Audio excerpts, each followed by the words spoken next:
अलैक्म। PMS 2026 के लिए English ऐसे के अगर पेपर की बात करें तो उसके लिए 12 most expected and most important ऐसे टॉपिक्स के ऊपर मैं एक वीडियो पहले बना चुका हूं जिसमें मैं 6 टॉपिक्स डिस्कस कर चुका हूं। और ना सिर्फ 6 टॉपिक्स डिस्कस कर चुका हूं बल्कि उन टॉपिक्स के हवाले से कि उन टॉपिक्स से क्या रिक्वायर्ड है उन टॉपिक्स के अंदर, जिन टॉपिक को मैंने अनफोल्ड किया, उसकी मैंने उसको डाइसेक्ट किया, उन टॉपिक्स को एक्सप्लेन किया, एलुसिडेट किया, एलेबोरेट किया। और उन टॉपिक्स के ऊपर मैंने थीसिस स्टेटमेंट बना के दिखाई और उन टॉपिक्स के ऊपर मैंने आर्गुमेंट्स, काउंटर आर्गुमेंट्स, उन काउंटर आर्गुमेंट्स को आप कैसे उनकी रिबटल करेंगे और कैसे ऐसे को कंक्लूड करेंगे, मुकम्मल जो डिटेल्ड आउटलाइन है वो मैं डिस्कस कर चुका हूँ। पहले जो 6 टॉपिक्स थे जो मैंने डिस्क्राइब किए वो भी आर्गुमेंटेटिव नेचर के थे, और जो आज की वीडियो में मैं 6 टॉपिक डिस्कस करने जा रहा हूँ वो भी आर्गुमेंटेटिव नेचर के। कि आर्गुमेंटेटिव ऐसे अगर आप लिखेंगे तो उसकी आउटलाइन कैसे बनाएंगे, और उसके ऊपर अगर आप फुल लेंथ ऐसे लिखेंगे तो उसमें थीसिस स्टेटमेंट कैसी होगी, और आपके जो मेन जो आप स्टांस लेंगे उसके ऊपर आर्गुमेंट्स कैसे देंगे, और फिर काउंटर आर्गुमेंट कैसे देंगे, और काउंटर आर्गुमेंट को आपको आप कैसे वो कदरे कमजोर करेंगे या उसकी रिबटल कैसे करेंगे, और अपने मेन स्टांस को कैसे रीइटरेट करेंगे अपने कंक्लूजन में। तो 6 टॉपिक्स के ऊपर जो पहले वीडियो बना चुका हूं, मैं वो वीडियो भी इस वीडियो के कमेंट सेक्शन के अंदर उसको लिंक कर दूंगा। और आज फिर मैं 6 टॉपिक्स डिस्कस करूंगा, ये जो 6 टॉपिक्स हैं और जो वीडियो पहले बन चुकी है। तो ये 12 टॉपिक्स मिलके सीएसएस और पीएमएस दोनों एग्जाम्स के लिए, इंग्लिश ऐसे के लिए इंतहाई रेलेवेंट है। और जो पीएमएस है उसका एग्जाम चूंकि मैं 2026 में होने वाला है, तो मैं 2026 के अंदर जो इंग्लिश ऐसे का पेपर होगा उसमें उसके लिए ये 12 इंग्लिश ऐसे ऐसे टॉपिक जो है वो इंतहाई रेलेवेंट है। और जो आगे C S S upcoming C S S है 2026-27 का, उसके लिए भी ये इंग्लिश ऐसे टॉपिक्स जो हैं वो बहुत इंपॉर्टेंट है। So let's start.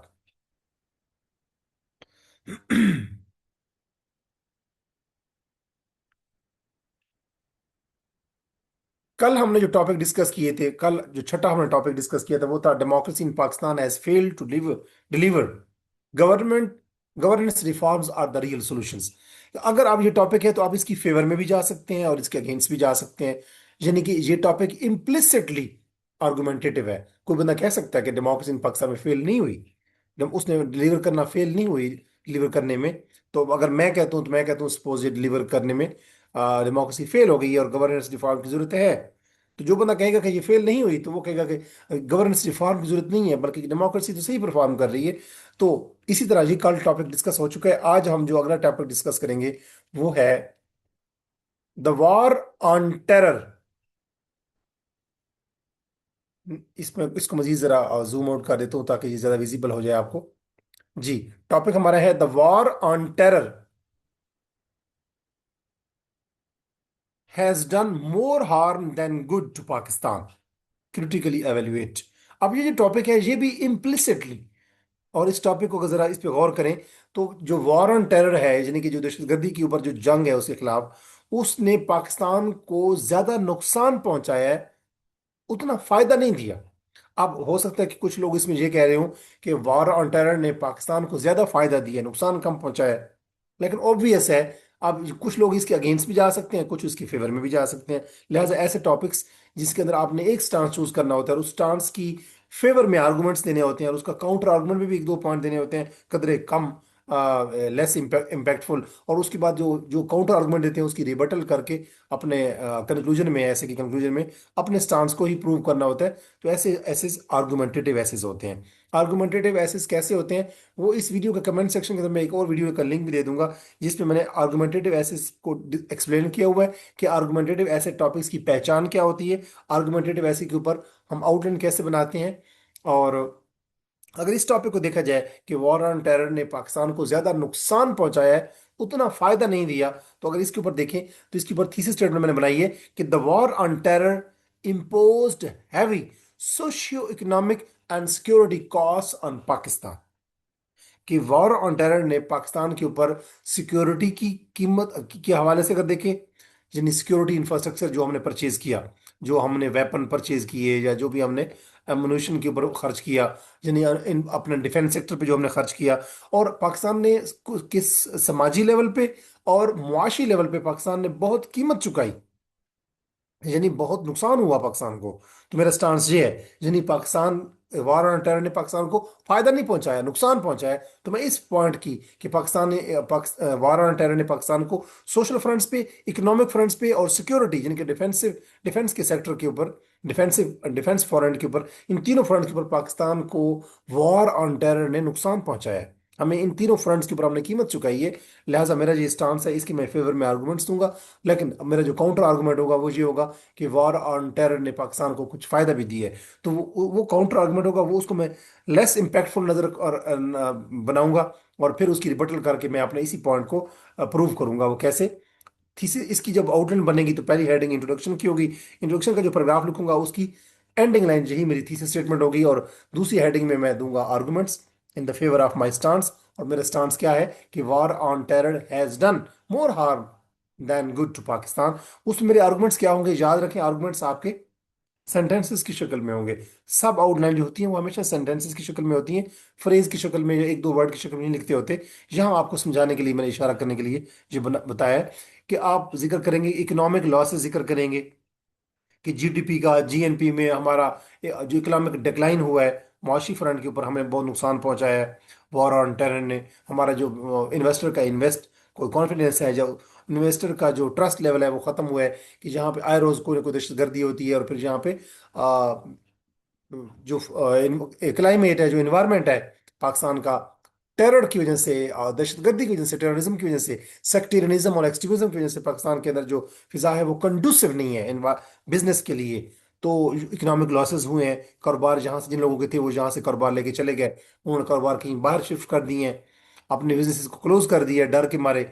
इसी तरह इंटरनल डिस्प्लेसमेंट हुई है कि अगर किसी एक इदारे में, एक जगह पे सपोज नॉर्थ वजीरिस्तान में, साउथ वजीरिस्तान में, या कुरम में, या पंजाब में, या बलूचिस्तान में कहीं पे कारोबार था, तो वहां पर अगर दहशतगर्दी हुई तो वहां के लोग जो है वहां से मूव कर गए, उन्होंने इंटरनल माइग्रेशन की है पाकिस्तान की एक जगह से दूसरी जगह में। तो इससे भी डेफिनेटली लोगों के कारोबार, लोगों के घर और लोगों की अर्निंग अपॉर्चुनिटीज पे इफेक्ट हुआ है।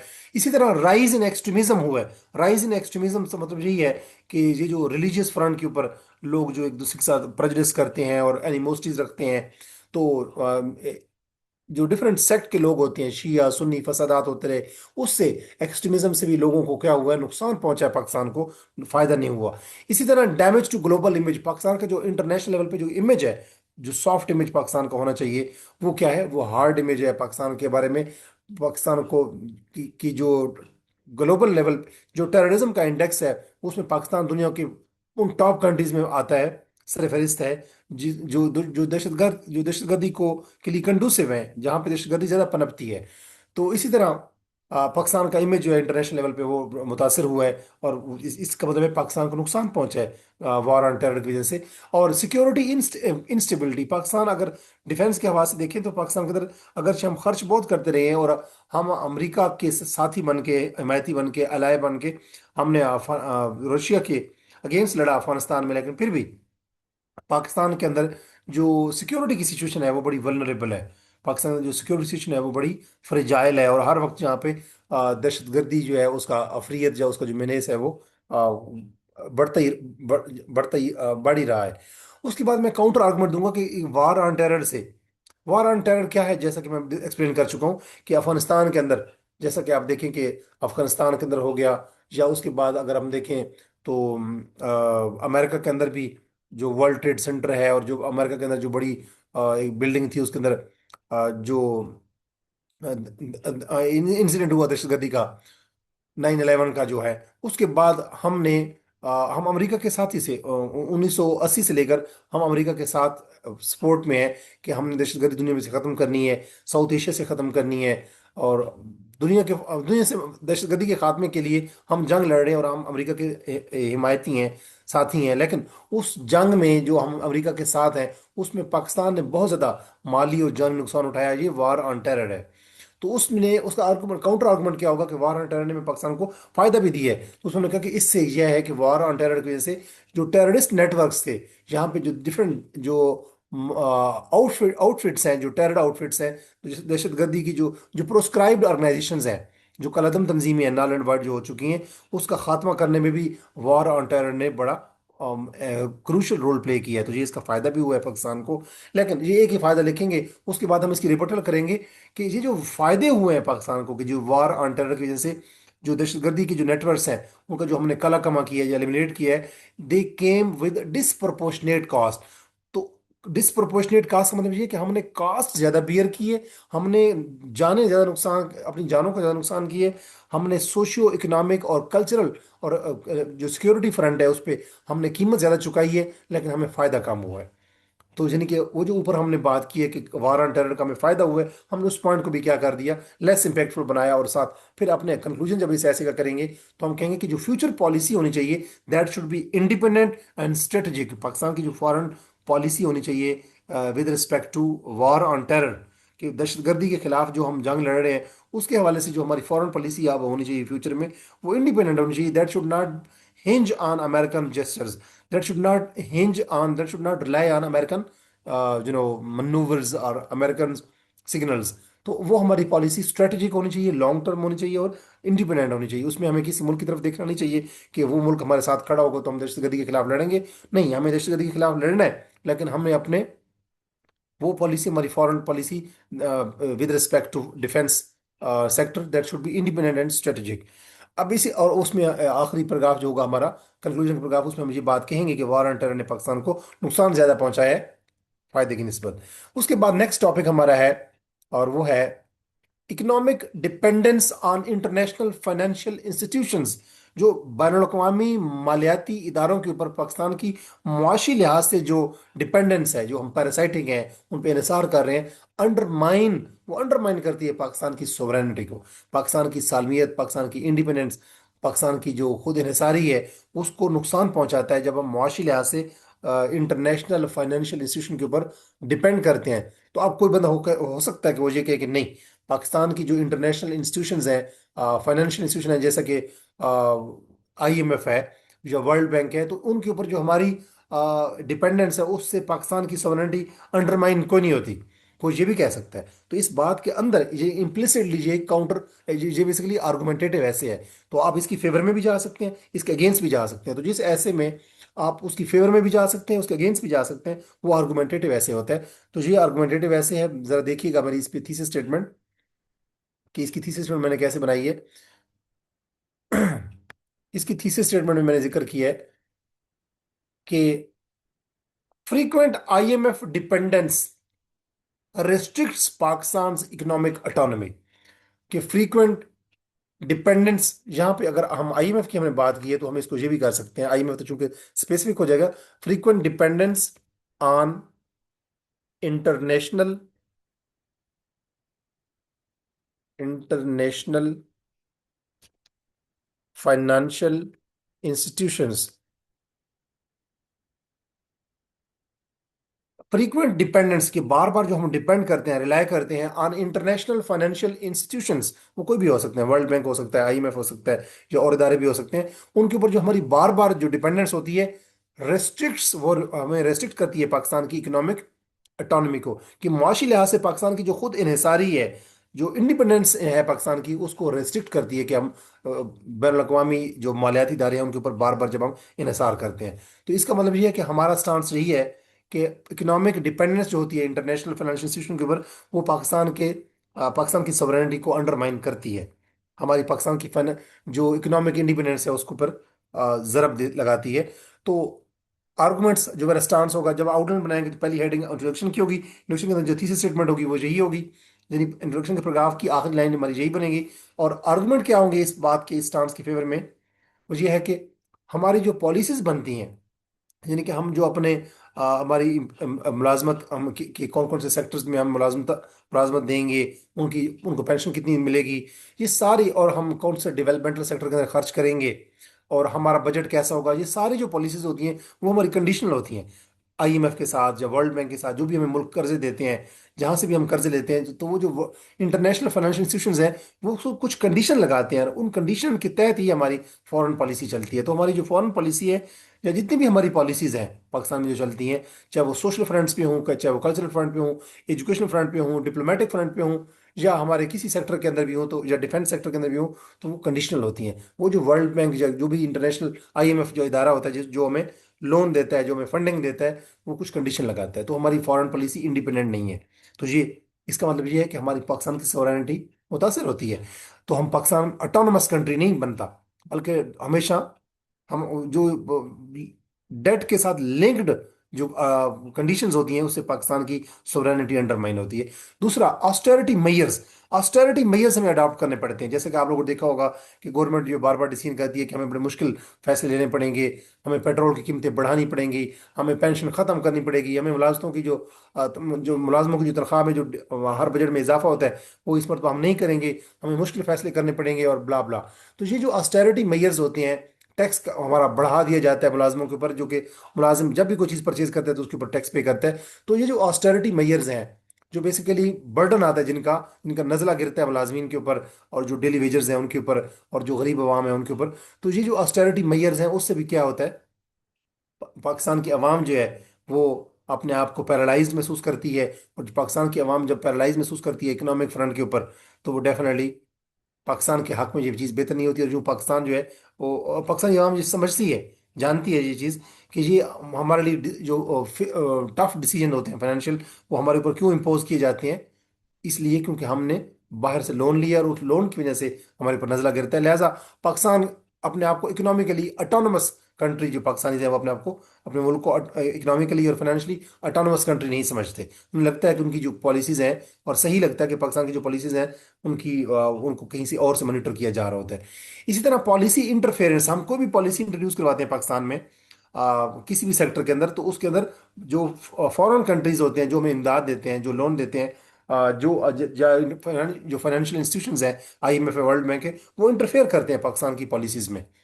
तो इस तरह जब वो इंटरफेयर करते हैं, तो पाकिस्तान की जो फॉरेन पॉलिसी है, या पाकिस्तान की जो सॉवरेनिटी है, उसके अंदर मेडलिंग होती है, और वो पाकिस्तान की जो सॉवरेनिटी है वो अंडरमाइन होती है। इसी तरह डेट साइकिल, एक विशियस डेट साइकिल चलता रहता है। हम कर्ज लेते हैं, उनके बाद उसको कर्जों को रीशेड्यूल करवाते हैं, इंटरेस्ट लगती है, वो अभी तक हम पे नहीं करते, उसके ऊपर फिर एक और इंटरेस्ट लगती है। तो ये कंपाउंड इंटरेस्ट जो है, उससे पाकिस्तान जब भी लोन लेता है तो वो पिछला लोन चुका नहीं पाता, उसी लोन के ऊपर और इंटरेस्ट लगता रहता है। और यूं हम आ, सूद दर सूद सिस्टम के तहत इस विशियस डेट साइकिल के अंदर फंसे रहते हैं। और यूं पाकिस्तान की जो फॉरेन पॉलिसी है और पाकिस्तान की जो सॉवरेनिटी है वो अंडरमाइन होती है। और यूं मुआशी तौर पे पाकिस्तान अपने आप को इंडिपेंडेंट नहीं कर पाता। और पाकिस्तान जो है, पाकिस्तान की जो करेंसी है वो, उसका रेट लो रहता है। पाकिस्तान की एक्सपोर्ट जो होती हैं वो कम कीमत होती हैं। पाकिस्तान के अंदर जो दरामदात होती हैं, इंपोर्ट्स होती हैं, वो बड़ी महंगी लगती है हमें, क्योंकि हमारी जो करेंसी है रुपी, और जो डॉलर है उसके मुकाबले में हमारी करेंसी डेली बेसिस हर साल डी वैल्यू होती रहती है। और यूं हमारी करेंसी का डी वैल्यू होता रहना फाइनेंशियल फ्रंट के ऊपर, जो भी हमारी फाइनेंशियल, हमारी जो इकोनॉमिक इंडिपेंडेंस के अपोजिट बात है। हम फाइनेंशियली इंडिपेंडेंट नहीं है। इसी तरह हमारे जो फिजिकल इंडिपेंडेंस है, जिनके मालियाती हमारे जो बैंक्स हैं, हमारे बैंक्स कितने उन्होंने हमारे बैंक्स जो जो हमारी फिजिकल पॉलिसीज होती हैं हमारे बैंक की, जो मालियाती पॉलिसीज होती हैं हमारे स्टेट बैंक की, वो भी हमारी इंडिपेंडेंट नहीं होती, क्योंकि हमारे जितने बैंक्स होते हैं उनको भी उन कंडीशन को फॉलो करना पड़ता है जो इंटरनेशनल फाइनेंशियल इंस्टीट्यूशंस तय करते हैं। तो यूँ पाकिस्तान जो है, पाकिस्तान की सॉवरेनिटी हर फ्रंट के ऊपर मुतासर होती है। हम इसका काउंटर आर्गुमेंट देंगे कि फाइनेंशियल जो इंडिपेंडेंस होती है हमारी इंटरनेशनल फाइनेंशियल इंस्टीट्यूशन के ऊपर, उससे पाकिस्तान की ऑटोनॉमी या पाकिस्तान की सॉवरेनिटी मुतासर नहीं होती। इसका अपोजिट स्टांस ये होगा। तो उसमें हम कहेंगे कि आईएमएफ प्रोवाइड नेसेसरी सपोर्ट। यहाँ पे भी हम आईएमएफ की बजाय हम लिखते हैं international international financial institutions provide, यहाँ आएगा प्रोवाइड, क्योंकि ये इदारे काफी सारे प्लूरल में है। तो international financial institutions provide necessary support. तो काउंटर आर्गुमेंट ये है कि जब हम इंटरनेशनल फाइनेंशियल इंस्टीट्यूशन से इमदाद लेते हैं, जब उनके ऊपर इकोनॉमिकली डिपेंडेंट हो जाते हैं, तो वो हमें बेसिकली सपोर्ट प्रोवाइड करते हैं। तो ये हमें फायदा भी होता है। तो हमारे पाकिस्तान की जो सॉवरेनिटी है वो को अंडरमाइन नहीं होती। ये काउंटर आर्गुमेंट है, लेकिन ये की पॉइंट देखिए, हम इसकी रिबटल कर देंगे कि sustainable internal reforms can reduce Reliance. कि ये जो हम सपोर्ट लेते हैं किसी भी इंटरनेशनल फाइनेंशियल इंस्टीट्यूशन से, तो हमारे हमारी रिलायंस हमेशा उन इदारों पे रहती है। अगर हम सस्टेनेबल इंटरनल रिफॉर्म्स मुतारिफ करवाएं पाकिस्तान में, तो ये जो हमारी रिलायंस है, डिपेंडेंस है ऑन इंटरनेशनल फाइनेंशियल इंस्टीट्यूशंस, वो कम हो सकती है। और जो जब हम कंक्लूजन करेंगे तो हम कहेंगे economic self reliance is essential, कि पाकिस्तान के लिए मुआशी फ्रंट के ऊपर सेल्फ रिलायंस का मतलब ये है कि पाकिस्तान को ऑटोनोमस होना चाहिए, इंडिपेंडेंट होना चाहिए, बजाय इसके कि हम हर मरतबा हर साल जो है वो इंटरनेशनल फाइनेंशियल इंस्टीट्यूशन से उधार मांगते रहें, लोन लेते रहें, डेट लेते रहें। उसके बाद नेक्स्ट हमारा जो टॉपिक है वो है peace in South Asia is impossible without resolution of the Kashmir dispute. तो कश्मीर इशू के हवाले से ये पॉइंट है कि साउथ एशिया के अंदर पीस, जो अमन है, वो नामुमकिन है अगर हम कश्मीर इशू को सॉल्व नहीं करेंगे। तो इस टॉपिक को कोई बंदा ये भी कह सकता है कि नहीं, ऐसा नहीं है कि साउथ एशिया में पीस पॉसिबल ही नहीं है अगर कश्मीर इशू को रिजॉल्व ना करवाया जाए। कश्मीर इशू सॉल्व ना भी हो तो तब भी साउथ एशिया में पीस पॉसिबल है। तो इस चांस के एग्री फेवर में भी आप जा सकते हैं, इसके अगेंस्ट भी जा सकते हैं। लिहाजा ये भी हम आर्गुमेंटेटिव ऐसे के तौर पे इसको लेके चलेंगे। थीसिस स्टेटमेंट ये है कि lasting peace in South Asia is impossible without resolving Kashmir. हम इस स्टांस के फेवर में चले गए कि यस, कश्मीर के इशू को रिजॉल्व किए बगैर साउथ एशिया के अंदर हमेशा रहने वाला जो अमन है वो नामुमकिन है। तो ये हमारा स्टांस है। अगर हम इसके ऊपर आउटलाइन बनाएंगे तो पहली हेडिंग इंट्रोडक्शन की होगी, जिसके उसके ऊपर जो पैराग्राफ लिखेंगे इंट्रोडक्शन का, उसकी एंडिंग लाइन थीसिस स्टेटमेंट होगी। दूसरी हेडिंग हमारी होगी arguments in the favour of our stance, और वो उसमें कौन कौन से आर्गुमेंट्स हैं वो जरा मैंने आप लोगों को मुख्तसर बताइए देता हूँ। पहला पॉइंट आप देंगे कि core conflict between Pakistan and India, कि ये जो कश्मीर है बेसिकली पाकिस्तान और इंडिया के दरमियान में मेन इशू यही है। अगर ये इशू हम सॉल्व नहीं करेंगे तो साउथ एशिया जो है उसके अंदर अमन कायम नहीं हो सकता। फिर हम न्यूक्लियर रिस्क की बात करेंगे कि पाकिस्तान और इंडिया के दरमियान में जो कश्मीर का इशू है, पाकिस्तान भी न्यूक्लियर वेपन रखता है, इंडिया भी न्यूक्लियर वेपन रखता है, दोनों न्यूक्लियर पावर्स हैं, तो इनके दरमियान में न्यूक्लियर रिस्क के चांसेस ज्यादा हैं। अगर कश्मीर इशू रिजॉल्व नहीं होता तो किसी वक्त भी कोई न्यूक्लियर कॉन्फ्लिक्ट जो है मजीद एस्केलेट हो सकता है। तो उससे क्या होगा, साउथ एशिया के अंदर पीस साफ जरा नहीं रह पाएगा। इस तरह मिलिट्री एक्सपेंडिचर्स, चाहे अमेरिका पाकिस्तान हो चाहे इंडिया हो, क्योंकि दोनों मुल्कों के दरमियान में कश्मीर का इशू जब तक सॉल्व नहीं होगा तो इंडिया भी अपने डिफेंस सेक्टर के ऊपर और पाकिस्तान भी अपने डिफेंस सेक्टर के ऊपर, सिक्योरिटी इंफ्रास्ट्रक्चर के ऊपर हर साल खर्च करता रहता है। और जो मिलिट्री एक्सपेंडिचर पाकिस्तान के भी और इंडिया के बढ़ते रहते हैं।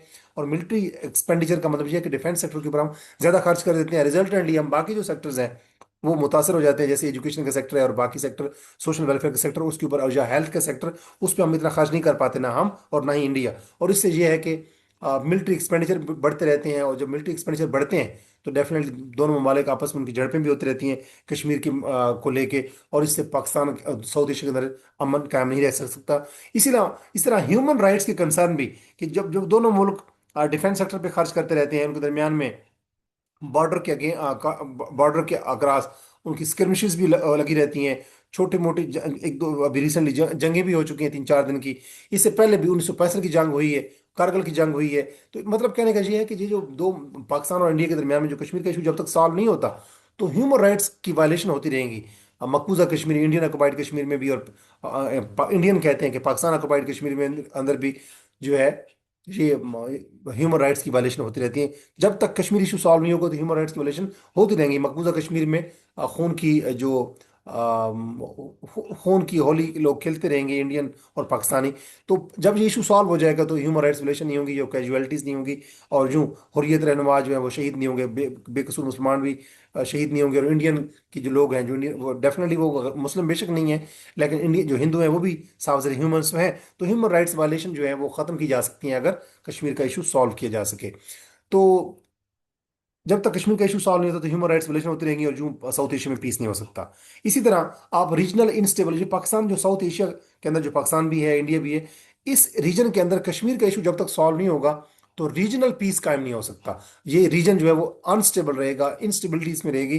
कश्मीर का इशू सॉल्व हो जाएगा तो इस रीजन के अंदर, जिसमें नेपाल है, जिसमें पाकिस्तान है, जिसमें इंडिया है, और जिसके अंदर बाकी जो करीबी ममालिक हैं, इसके अंदर क्या हो जाएगा, रीजनल पीस प्रिवेल करेगा।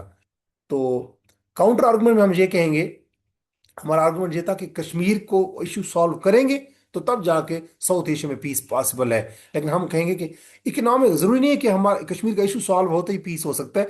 अगर हम काउंटर आर्गुमेंट ये देंगे कि अगर इकोनॉमिक कोऑपरेशन हो जाए इंडिया के दरमियान में और पाकिस्तान के दरमियान में और साउथ एशिया के जितने भी कंट्रीज हैं, अगर वो इकोनॉमिक कोऑपरेशन करें, इकोनॉमिक अलायंसेस बनाएं, तो उससे भी क्या होगा, different countries which are engaged on the front of Kashmir, चाहे स्पेशली पाकिस्तान एंड इंडिया, वो बाईपास कर सकते हैं इस कॉन्फ्लिक्ट को कश्मीर के।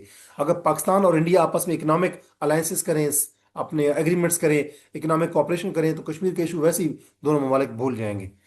तो ये काउंटर आर्गुमेंट है कि जरूरी नहीं है कि साउथ एशिया में पीस प्रिवेल करेगा कश्मीर इशू को सॉल्व करने से। कश्मीर इशू को इग्नोर करें, आप दोनों ममालिक आपस में इकोनॉमिक कॉपरेशन करें तो भी इस पीस, ये जो कश्मीर इशू है इसको बाईपास कर दिया जाएगा, इस कन्फ्लिक्ट को, और साउथ एशिया के अंदर अमन कायम हो सकता है। लेकिन ये एक पॉइंट देंगे काउंटर आर्गुमेंट, और फिर इसको रिबटल भी कर देंगे कि जो कन्फ्लिक्ट जो है ना ओवर शेडोज ऑल कॉपरेशन, कि अगर हम पाकिस्तान और अमेरिका, सॉरी पाकिस्तान और इंडिया, अगर ये आपस में इकोनॉमिक कॉपरेशन करें भी सही, फिर भी ये जो कॉन्फ्लिक्ट है उनका कश्मीर को लेके, ये फिर भी ओवर शेडो करेगा, यानी कि ये फिर भी छाया रहेगा, फिर भी ये पीस को क्या करेगा, मुतजलजल करता रहेगा, पीस के अंदर फिर भी रुकावटें होंगी। तो कंक्लूजन के अंदर हम अपना पॉइंट मेंटेन करेंगे कि डिप्लोमेटिक रेजोल्यूशन इज क्रिटिकल। कि जिस डिप्लोमेटिक रेजोल्यूशन में ये है कि सफारती लेवल पे पाकिस्तान और इंडिया के दरमियान में कश्मीर के इशू को डिप्लोमेटिक एफर्ट्स के जरिए, एंडेवर्स के जरिए इसकी, इस मसले को रिजॉल्व करना चाहिए, इसकी रेजोल्यूशन होनी चाहिए, वो बड़ी इंपॉर्टेंट है। उसके ऊपर कोई दूसरी राय नहीं है। तो इसी तरह नेक्स्ट पॉइंट है जो आपके पीएमएस 2026 के एसेस के लिए, इंग्लिश ऐसे पेपर के लिए बड़ा इंपॉर्टेंट है, वो है Middle East conflicts. Middle East में जितने भी कॉन्फ्लिक्ट्स हैं, they are driven more by geopolitics than religion. लोग समझते हैं कि मिडिल ईस्ट के अंदर जितने भी इश्यूज हैं, कॉन्फ्लिक्ट्स हैं, उनकी बुनियाद मजहब है, लेकिन ऐसा नहीं है। ये जो मिडिल ईस्ट में जितने भी कॉन्फ्लिक्ट्स हैं उसकी बुनियाद बेसिकली जियो पॉलिटिक्स है रादर देन रिलीजन। अब कुछ लोग कह सकते हैं कि नहीं, मिडिल ईस्ट के अंदर जितनी भी कॉन्फ्लिक्ट्स हैं उसकी बुनियाद मजहब है, जियो पॉलिटिक्स नहीं है। और कुछ कह सकते हैं नहीं, जियो पॉलिटिक्स है, मजहब नहीं। तो ये भी बेसिकली काउंटर आर्गुमेंटेटिव ऐसे है।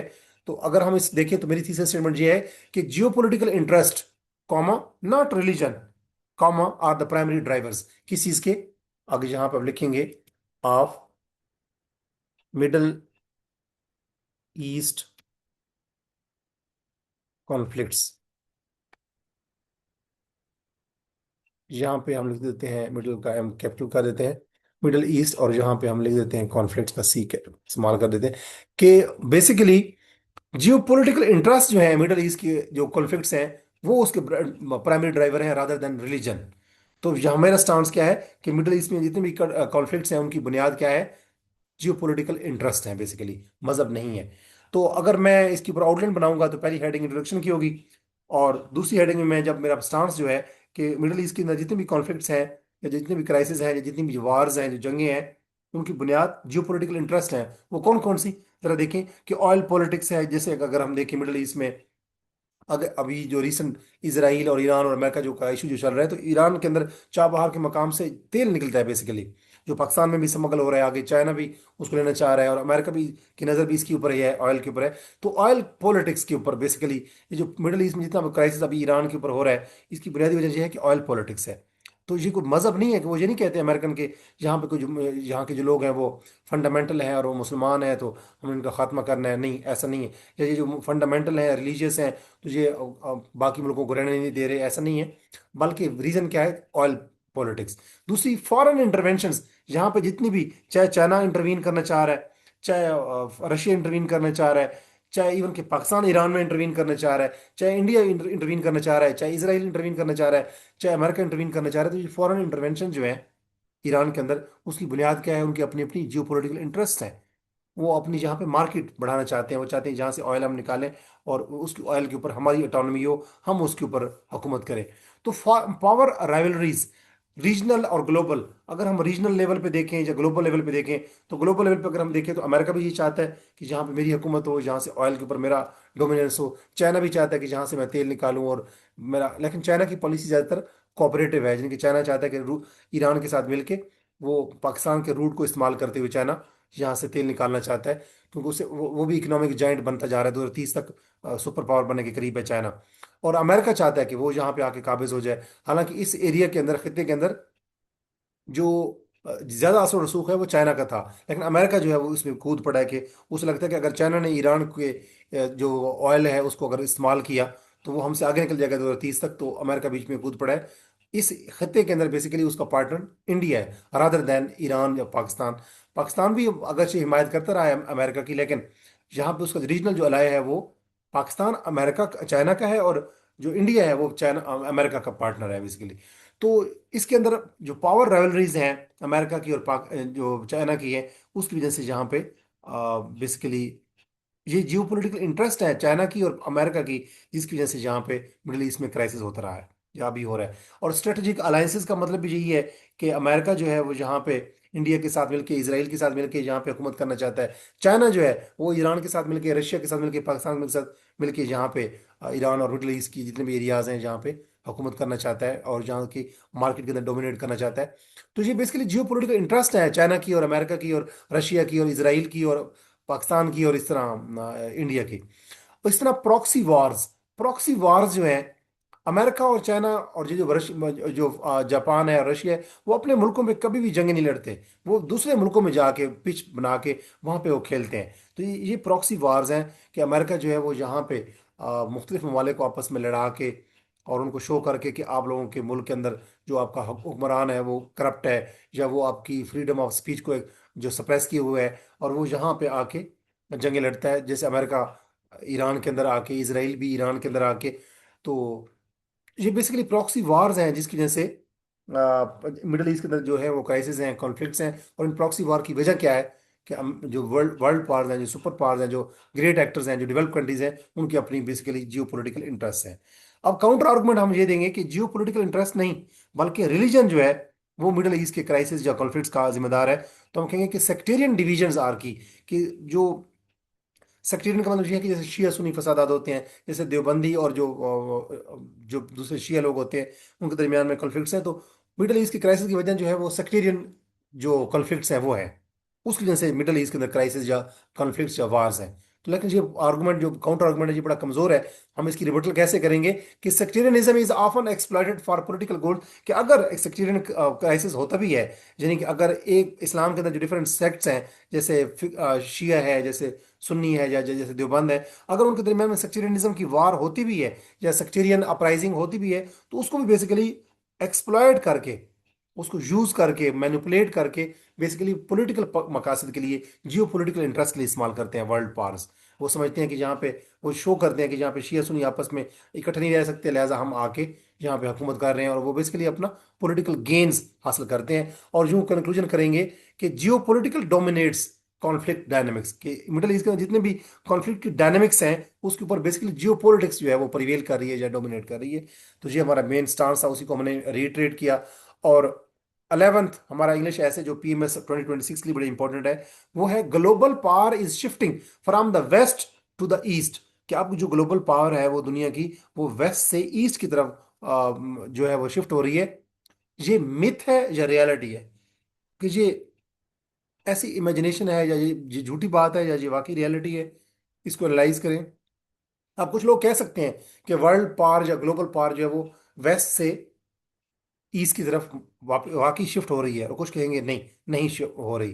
कुछ लोग कहेंगे कि ग्लोबल पावर वेस्ट से जो शिफ्ट हो रही है ईस्ट की तरफ, ये रियलिटी है। कुछ लोग कहेंगे नहीं, ये तो मिथ है, ये बोगस बात है, सिंपली ये एक किसी बेवकूफ का ख्वाब हो सकता है। तो ये मिथ है या रियलिटी है, इसकी आप मिथ, कुछ लोग कहेंगे ये मिथ है, कुछ लोग कहेंगे ये रियलिटी है। तो मेरा थीसिस स्टेटमेंट इसमें क्या है कि the shift is real but gradual and incomplete. Shift क्या है, द शिफ्ट से क्या मतलब है, शिफ्ट ऑफ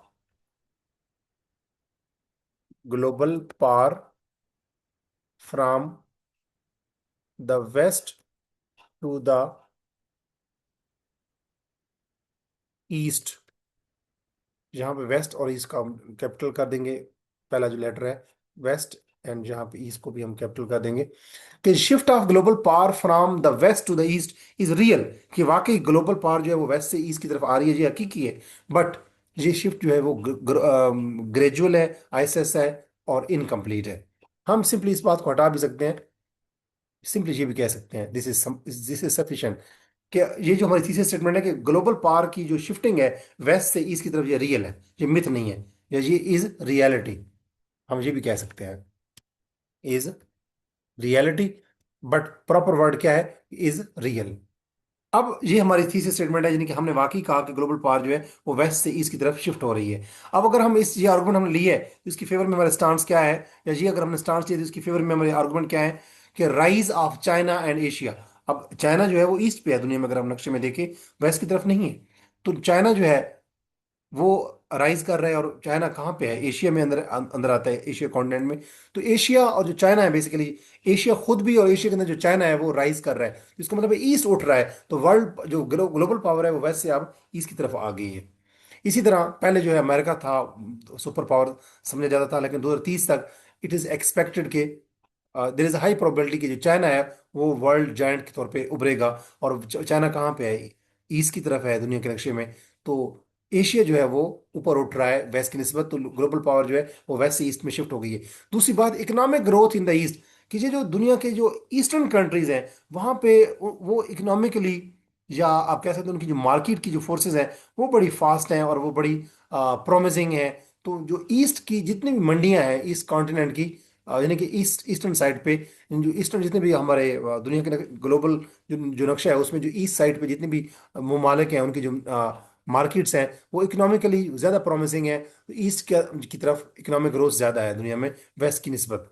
इसी तरह डिक्लाइनिंग वेस्टर्न डोमिनेंस, जो जो वेस्टर्न डोमिनेंस थी अमेरिका की दुनिया के ऊपर, अब दुनिया के बहुत सारे ममालिक अपने आप को इंडिपेंडेंट करते जा रहे हैं, अपनी वो फॉरेन पॉलिसीज इंडिपेंडेंट बना रहे हैं। और मुल्कों के अंदर जैसे ईरान है तो उसके अंदर अपना तेल है। इसी तरह जो तमाम ममालिक हैं वो अपनी अपनी मार्केट्स के ऊपर फोकस कर रहे हैं। तो वेस्टर्न का जो इन्फ्लुएंस जो पहले था वो अब कमजोर होता जा रहा है। लिहाजा अगर वो कमजोर होते जा रहा है तो इसका मतलब है कि अब ईस्ट उभर रहा है। इसी तरह टेक्नोलॉजिकल कंपटीशन, पहले सिर्फ अमेरिका के अंदर, यानी कि वेस्टर्न जो कंट्रीज थे उनके अंदर जो था टेक्नोलॉजिकली वो टेक सेवी थे, लेकिन अब ईस्टर्न कंट्रीज भी जो है वो अपने अंदर टेक्नोलॉजी और स्पेस और इस तरह के वो टेक सेवी होते जा रहे हैं और अपनी वो टेक्नोलॉजी के ऊपर फोकस कर रहे हैं। तो लिहाजा अब जो ग्लोबल पावर है वो वेस्ट से ईस्ट की तरफ मुंतकिल हो रही है। और एक और पॉइंट, कि पहले दुनिया में यूनिपोलैरिटी थी, यानी कि अमेरिका जो था वो सुपर पावर था, लेकिन अब चाइना भी उभर रहा है, रशिया भी उभर रहा है, और इसी तरह छोटे छोटे मुल्क जो हैं वो आपस में अलायंसेस बना के वो उभरने की कोशिश कर रहे हैं। तो अब दुनिया में एक ही पावर नहीं है बल्कि ज़्यादा पावर्स हैं, जो मल्टीपोलैरिटी जो है वो दुनिया में उभर रही है। तो अब वेस्ट जो है उससे पावर ईस्ट की तरफ आ रही है। इसी तरह अगर काउंटर आर्गुमेंट हम बात करेंगे कि ग्लोबल पावर जो है वो वेस्ट से ईस्ट की तरफ नहीं आ रही, बल्कि रियलिटी नहीं है बल्कि मिथ है, तो हम कहेंगे कि वेस्ट स्टिल डोमिनेट्स इंस्टीट्यूशंस। कि दुनिया के अंदर जो अभी भी वेस्ट है, जो मगरबी ममालिक हैं, वो तमाम जितने भी दुनिया के बड़े बड़े इदारे हैं, चाहे वर्ल्ड हेल्थ ऑर्गेनाइजेशन है, चाहे WTO है, चाहे आप कह सकते हैं कि वर्ल्ड बैंक है, दुनिया में जितने भी बड़े बड़े इदारे हैं उनके अंदर जो जो जो इंटरनेशनल इंस्टीट्यूशंस हैं उनके ऊपर वेस्ट अभी भी डोमिनेट करता है। उसका बजट ज़्यादा होता है, उसका इन्फ्लुएंस ज़्यादा होता है, वो वीटो कर सकता है।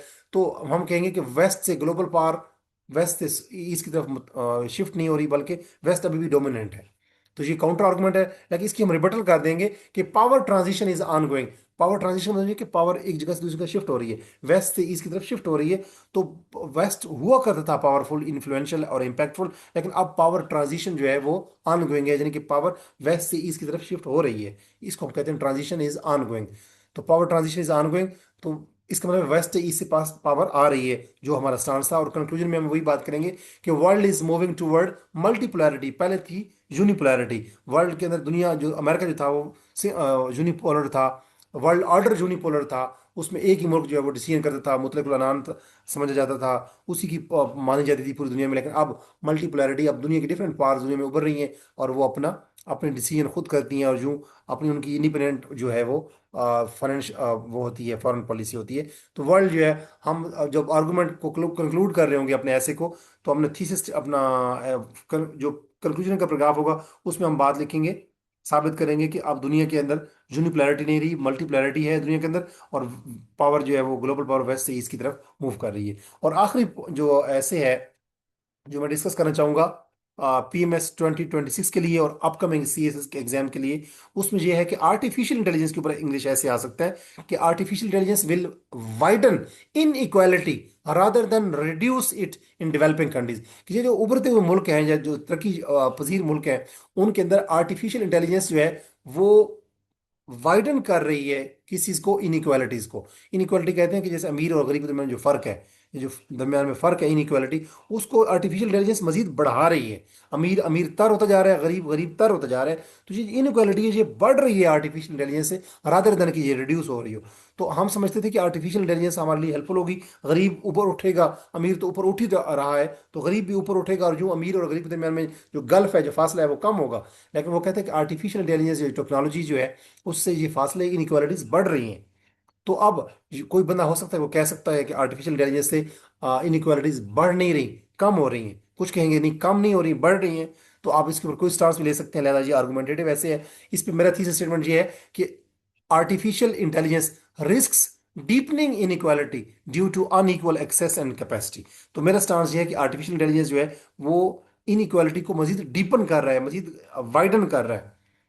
ठीक है। और ड्यू टू उसकी रीजन क्या है कि अनइक्वल एक्सेस है, कि जो गरीब लोग हैं उनको एक्सेस नहीं है आर्टिफिशियल इंटेलिजेंस की या टेक्नोलॉजी की, और उनके पास इतनी कैपेसिटी नहीं है। जिस तरह जो छोटे मुल्क हैं डेवलपिंग कंट्रीज में, उनके पास इतनी कैपेसिटी नहीं है कि वो एआई को अच्छी तरह एक्सप्लॉयट करें या यूटिलाइज करें। इससे क्या है कि गरीब मुल्क और अमीर मुल्क, गरीब लोग और अमीर लोगों के दरमियान इनक्वालिटीज में फर्क बढ़ता जा रहा है। तो एआई जो है वो इनक्वालिटीज को मजीद वाइडन कर रही है, मेरा ये स्टांस है। तो आर्गुमेंट्स क्या होंगे मेरे, जब इसकी आउटलाइन बनाएंगे तो पहली हेडिंग इंट्रोडक्शन की होगी, दूसरी जो हेडिंग होगी इंट्रोडक्शन के पैराग्राफ के एंड के ऊपर ही थीसिस स्टेटमेंट लिखी जाती है, और जो दूसरा मेरा आउटलाइन के अंदर पॉइंट होगा वो मेरा स्टांस के सपोर्ट में फेवर में मेरे जो मेरे आर्गुमेंट्स होंगे उसमें पहले बात करूंगा कि जॉब डिस्प्लेसमेंट हो रही है। यानी एआई के दौर से आने से, टेक्नोलॉजी के आने से, रोबोट्स के आने से लोग जो है उनकी उनको जॉब से निकाला जा रहा है, उनकी ले ऑफ हो रही है। और जो रोबोट्स हैं, और अब जो काम एक दफ्तर में 50 लोग करते थे, अब वो एक कंप्यूटर पर बैठ के एक बंदा कर सकता है। तो इससे लोग बाकी बेरोजगार हो रहे हैं, अनएम्प्लॉयमेंट हो रही है। तो उससे क्या है, अब जो लोग पहले रोजगार कमाते थे उनके घर में चूल्हा जलता था, अब वो मजीद गरीब होते जाएंगे एआई के आने से। तो अमीर अमीर अमीर तर होते जा रहे हैं, गरीब अमीर से मुराद है कि जो कंपनियों के मालिक हैं वो अमीर होते जाएंगे चंद एक बंदों को बिठा के, जो उनकी एआई को सिस्टम को कंट्रोल कर रहे होंगे। और गरीब जो है वो मजीद गरीब तर होते जाएंगे। तो जो एआई कर रही है, वाइडन कर रही है इनइक्वालिटीज को। डिजिटल डिवाइड का मतलब ये है कि अब जो डेवलप कंट्रीज दुनिया के हैं उनके पास टेक्नोलॉजी ज़्यादा एडवांस है, स्पेस ऑपरेशन वो कर रहे हैं, और उनके पास सॉफ्टवेयर हाउसेज होते हैं। मैन्युफैक्चरिंग सेक्टर सेक्टर और हर सेक्टर के अंदर, सर्विस सेक्टर के अंदर भी, ट्रेडिंग सेक्टर के अंदर भी वो एआई को यूज़ करके ज़्यादा अर्निंग कर रहे हैं। लेकिन जो गरीब हैं वहाँ के पास उनके पास टेक्नोलॉजी नहीं है, कंप्यूटर टेक्नोलॉजी नहीं है, एआई नहीं है उनके पास, और उनके पास प्रोडक्टिविटी कम है। तो यूं गरीब मुल्कों में, अमीर मुल्कों में, यानी डेवलप्ड कंट्रीज में और डेवलपिंग कंट्रीज के दरमियान में डिजिटल डिविजन्स हैं, डिजिटल डिवाइड है, फर्क है। उससे क्या है, अमीर अमीर तर और गरीब गरीब तर होता जा रहा है, उससे भी इनइक्वालिटीज बढ़ती जा रही हैं। इस तरह स्किल गैप्स, जो जो लोग टेक्नोलॉजी जिनके पास एक्सेस है, जिनके पास कैपेसिटी है, जिनके पास रिसोर्सेज हैं कि वो एआई और टेक्नोलॉजी और जिनको यूज़ कर सकते हैं, तो वो ज़्यादा स्किल्ड हैं। और जो लोग जिनके पास ये सहूलियात नहीं है, डेवलपिंग कंट्रीज के अंदर उनकी कैपेसिटी नहीं है, उनके पास परचेजिंग पावर नहीं है, उनके पास इंटरनेट एक्सेस नहीं है, तो वो उनके पास स्किल्स नहीं होती। जब स्किल्स नहीं होती तो उन लोगों को इन दो किस्म के लोगों को, जो है हैव्स और हैव नॉट्स, डेवलप कंट्रीज और डेवलपमेंट कंट्रीज, जिन लोगों के पास टेक्नोलॉजी है और जिनके पास नहीं है, जो एआई यूज़ करते हैं, जो एआई यूज़ नहीं करते, उनके दरमियान में स्किल्स का गैप होता है। जब स्किल का गैप होता है तो जो अनस्किल्ड होते हैं उनकी प्रोडक्टिव कम होती है, जो स्किल्ड होते हैं उनकी प्रोडक्टिविटी ज़्यादा होती है, जो अनस्किल्ड होते हैं उनके पास अर्निंग की पोटेंशियल कम होता है, जो स्किल्ड होते हैं उनके पास अर्निंग का पोटेंशियल ज़्यादा होता है। तो जो उनके दरमियान में अनइक्वालिटी या इनइक्वालिटी जो है वो ज़्यादा बढ़ रही है एआई के आने से।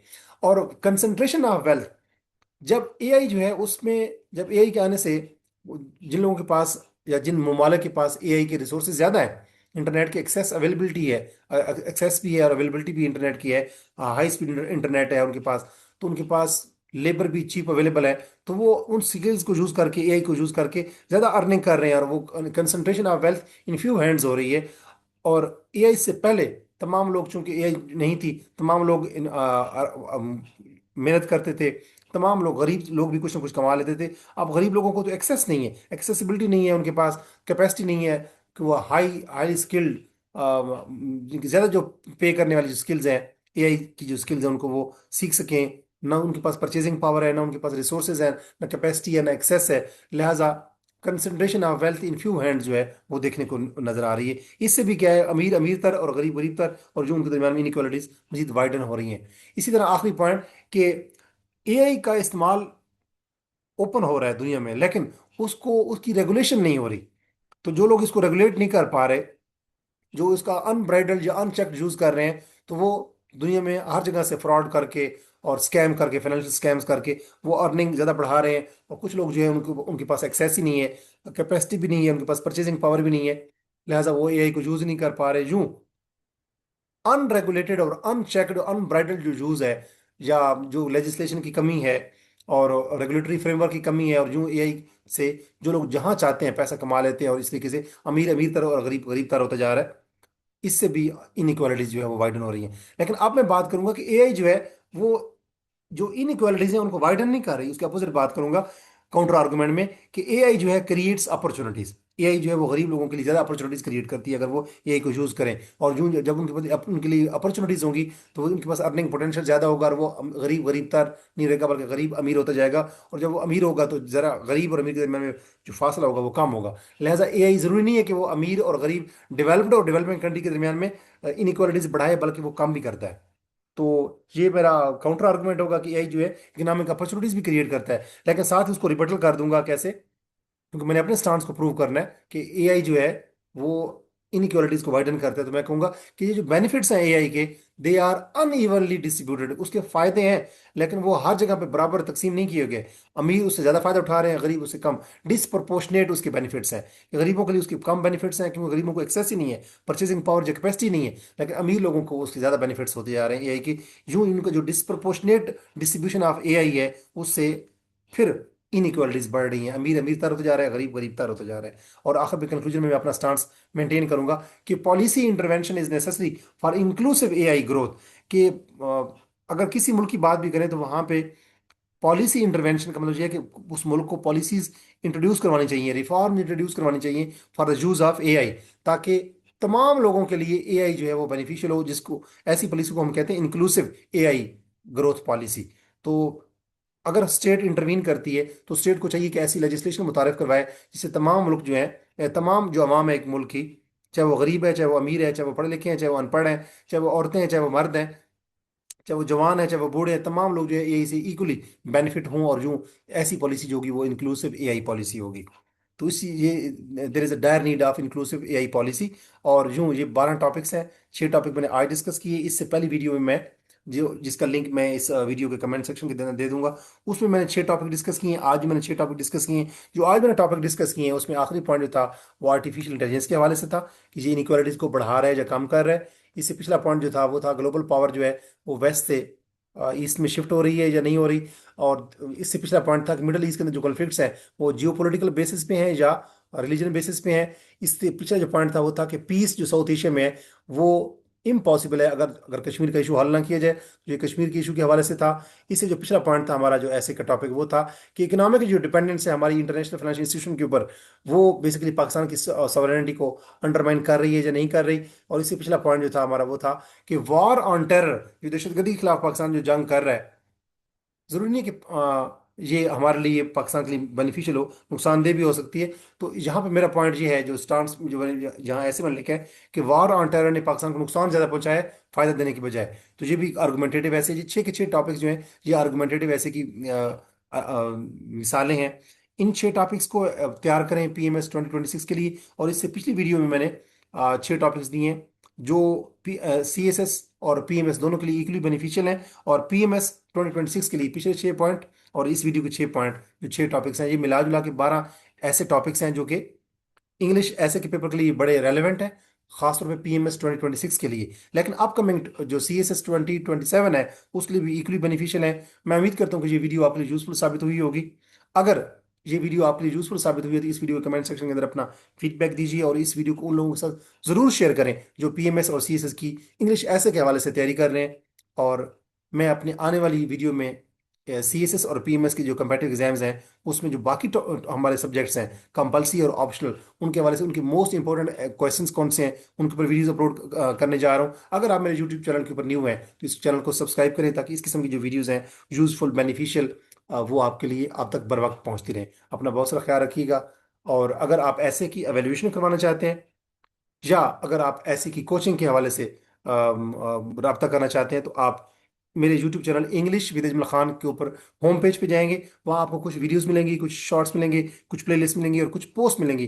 पोस्ट पे क्लिक करेंगे तो वहाँ पे एवेल्यूशन प्लान भी होगा, वहाँ पे मेरा व्हाट्सएप नंबर होगा। आप मुझसे रब्ता करके अपने एसेस को एवेलुएट करवा सकते हैं। और कंपलसरी जो सब्जेक्ट्स हैं आपके, इवन कि आप पीएमएस और सीएसएस के हवाले से जो कंपलसरी सब्जेक्ट्स हैं और जो ऑप्शनल सब्जेक्ट्स हैं उनकी एवेल्यूशन भी आप मुझसे करवा सकते हैं। इंतहाई कॉस्ट इफेक्टिव प्लान होता है मेरा एवेल्यूएशन का। और जो मेरी एवेल्यूएशन होती है वो इंतहाई डिटेल्ड होती है जिसमें मैं आपको आपकी जो मिस्टेक्स होती हैं वो भी आइडेंटिफाई करता हूँ और आपको सजेस्ट करता हूँ कि आप किन चीज़ों को शामिल करें, किन चीज़ों को शामिल ना करें। और आपके मार्क्स की असेसमेंट करता हूँ कि अगर आप जो ऐसे आपने लिखा है अगर इस तरह आप एग्जामिनेशन हॉल में लिखेंगे तो आपके कितना मार्क्स का पोटेंशियल है। आप अपने लेकुनास को, वीक एरियाज को, ग्रे एरियाज को कैसे इंप्रूव कर सकते हैं अपने। और यूं इंसाइटफुल वीडियोस के लिए, इस किस्म की इंसाइटफुल वीडियोस के लिए आप मेरे YouTube channel English with Imran Khan के ऊपर अगर आप नए हैं तो इसको सब्सक्राइब कीजिए। अपना बहुत सारा ख्याल रखें। मैं अपनी आने वाली वीडियो में एक नए थीम के साथ दोबारा आपकी खिदमत में हाजिर हूंगा। अल्लाह हाफिज़।